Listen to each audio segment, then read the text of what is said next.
On Monday, Qatar Energy announced it's shutting down its LNG production facility in Qatar following drone attack by Iran. Following the announcement of Qatar Energy, European benchmark gas futures jumped the most since the energy crisis in 2022 following Russia-Ukraine war. And on Tuesday, JKM futures were traded at around $13.5, while European benchmark TTF was hovering around €57 per megawatt hours, which was the highest level so far. Although it could not be confirmed with the Qatar Energy, but most of the sources and media companies have quoted various analysts and sources saying that Qatar Energy has declared force majeure to its long-term buyers, and especially on its contractual obligation to deliver LNG to its long-term customers. LNG supply troubles have been compounded by the shutting down of Strait of Hormuz by Iran. Strait of Hormuz, which is a key waterway for energy, carrying roughly around 20% of world's LNG, has almost 13 LNG tankers loaded with around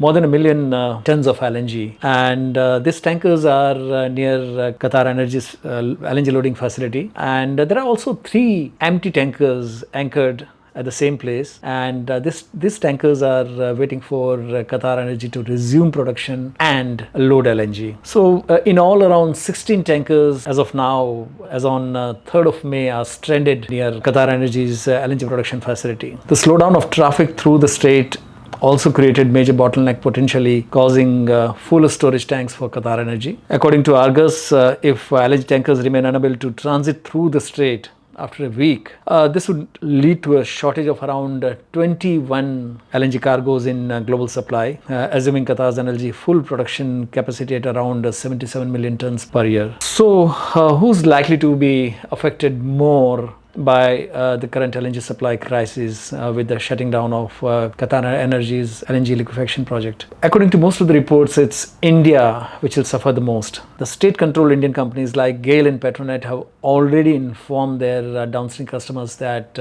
from March 3rd onward, there'll be a curtailment in supply of gas to these downstream companies. Only 1 out of 3 LNG tankers, captive LNG carriers of Petronet LNG, has managed to unload 1 cargo at the Dahej terminal operated by Petronet LNG. There's another 138,000 cubic meter LNG tanker Disha, operated by Petronet LNG, carrying around 60,000 metric ton of LNG, was loaded on March 1 but is unable to move from there and unable to cross Strait of Hormuz because of the current crisis. 2 out of the 4 LNG tankers chartered by gas distributor company GAIL in India are on its way to India, and they are traveling to basically Atlantic Basin.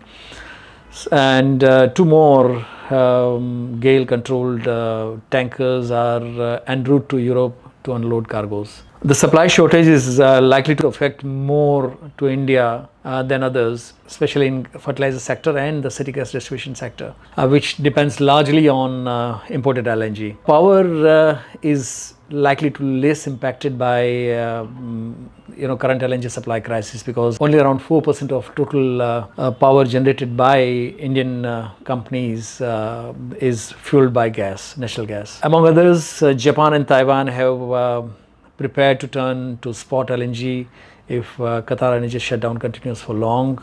Japan's supply of electricity and gas is still stable, and there will be no short-term impact from conflict, the country's trade and industry minister said on March 3rd. But he said it may consider spot procurement or coordination supplies if necessary. South Korea's climate and energy ministry has activated an emergency energy response task force in preparation for potential supply risk driven by the US-Iran conflict. So who will try to fill the LNG supply gap? That's the biggest question which is being discussed within the industry. US LNG exports are already at record high level, but most volumes are tied up mainly in long-term contracts. Australia has plenty of capacity available, but it's far from major European importers. Available spot market cargoes are limited in volume and will soon be priced astronomically. It's a watershed moment for the global LNG market and will be remembered